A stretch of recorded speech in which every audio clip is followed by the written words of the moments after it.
today we're gonna be install the upper cabinet, then we're gonna jump to the base cabinet.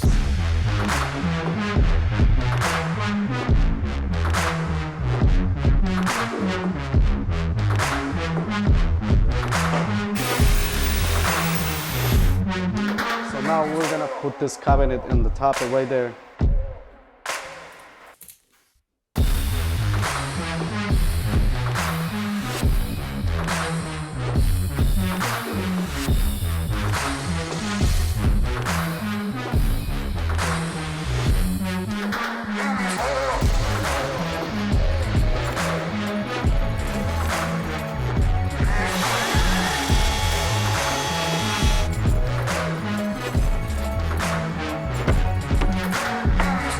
We just finished the upper ones, which is on that side. Now the next step is the base cabinet, which is this one and this wall. We're gonna start with the Lazy Susan.